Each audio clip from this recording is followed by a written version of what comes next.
business credit. I don't know about you, but it can feel like a little overwhelming sometimes, Absolutely. like deciphering a whole new language, but it's also like the key Uh, to unlocking so many opportunities in your business. Totally. It's like essential for growth.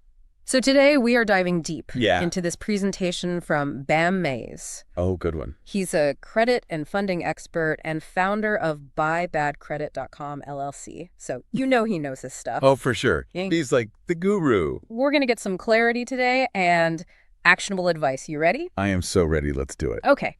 One of the things that really stood out to me in May's presentation was just how much he emphasizes why business credit even matters. It's not just about getting loans, right? Right. It's so much bigger than that. It's really about building like a financial reputation for your business. Yeah. Separate from your personal credit. It's like you as a person and your business as an entity. Right. And lenders, vendors, they look at that. Okay, so pause there. Vendors. Because that's not something you automatically think of with business credit. Right. So think of it this way. Good business credit can get you better terms with vendors. Okay, so what does that look like practically? Give me an example. Okay, so imagine, instead of having to pay a vendor within 30 days, those net 30 terms you hear about, you could get net 60. Oh, wow. That's huge for cash flow. That's an extra month. Exactly. To breathe. Exactly. And on top of that, even things like insurance premiums. Really? They can be lower because you're seen as lower risk. Interesting. So better rates, better terms. It all comes back to that strong business credit profile. Wow. That puts a whole new spin on it. It really highlights that point you made about it being separate from your personal finances. It's like building this whole other financial reputation for your business. Exactly. And the foundation of that reputation, you got to know who's checking it, right? Right. The credit reporting agencies. Okay, so that's those big three, right? Yep. Dun & Bradstreet. Dun & Bradstreet. Equifax and Experian. But here's where it gets a little different from personal credit. Yes, because I was going to say that's where I start to get a little confused. Yeah, it's not as straightforward. Because it's not just one score. Right, exactly. Each agency has its own thing. Okay. Like Dun & Bradstreet, they're all about the Payex score. Yeah, the Payex score. That's a big one. That's the one that goes from 0 to 100, right? Exactly. And it all comes down to how you pay your bills. On time, every time. Yeah. That's what they want to see. Okay, so this is where those vendor credit lines that Mays talks about come into play, right? Exactly. He really emphasizes those net 30 terms. Because they report to Dun & Bradstreet. Yes.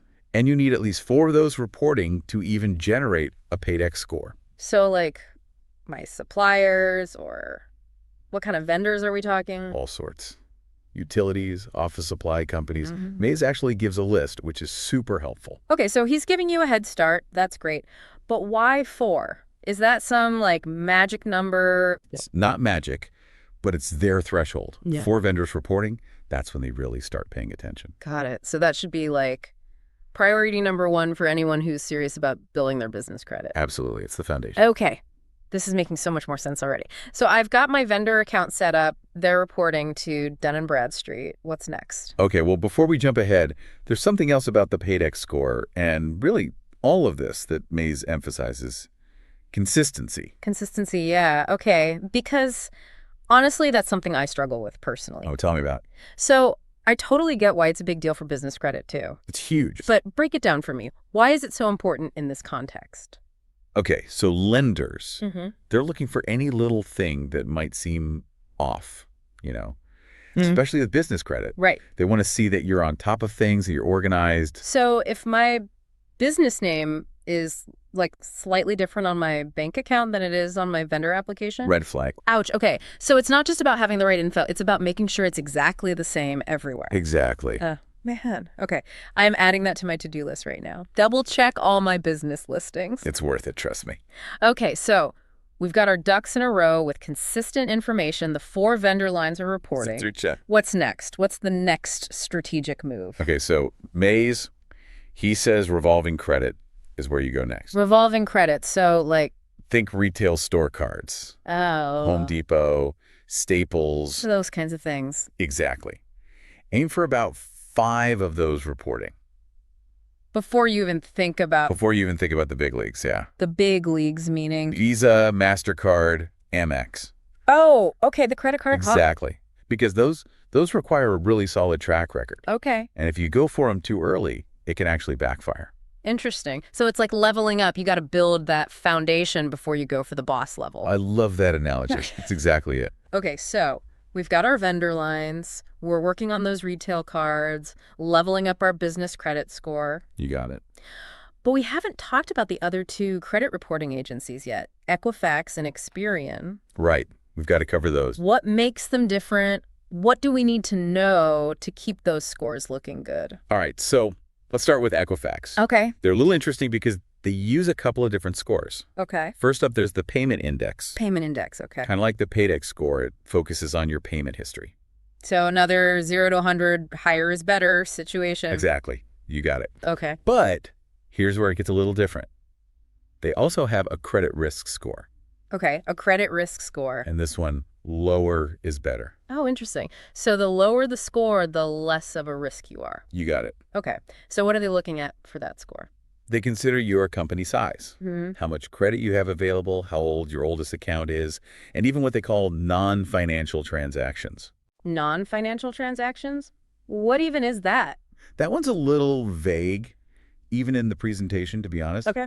But it seems like it's anything that's not, like, directly related to your finances, but could still raise a red flag. So like legal stuff. Exactly. Legal filings, things like that. Oh, wow. Okay, so it really is about running a tight ship in all areas of your business. It all matters. Wow.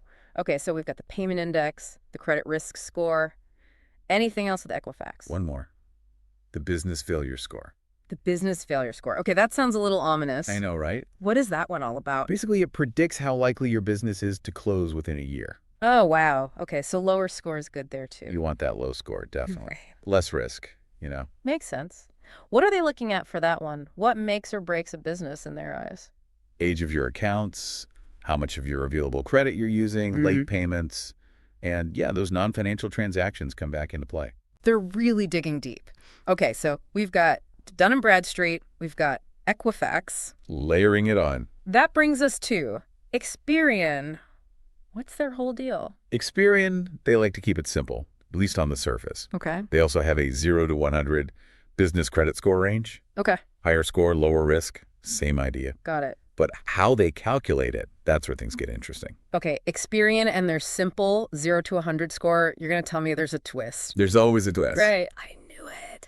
So, yeah, they say it's simple, but they actually factor in a lot of beta points. Okay, so like what are we talking about here? Payment history, of course, but they also look at data from your suppliers, your lenders, Okay. any legal filings, even public records from collection agencies. Whoa.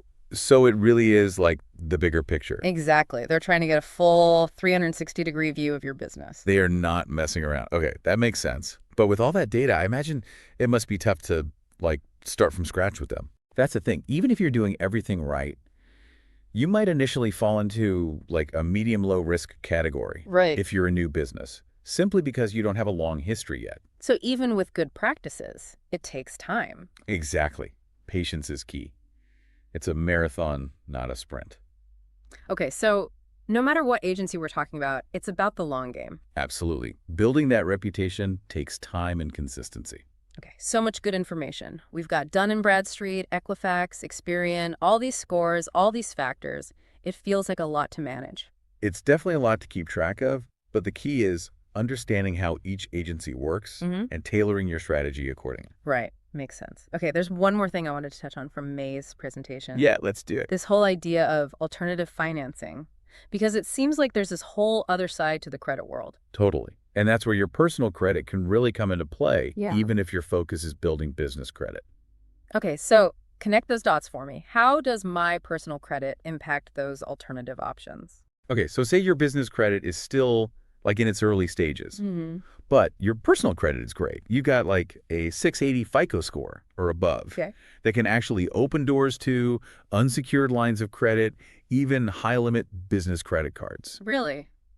Even if my business is brand new? Yeah, because lenders are realizing that your personal financial track record can be a good indicator of your business sense. So they figure if you're good with your own money, you'll be good with ours too. Exactly. It's all about trust, right?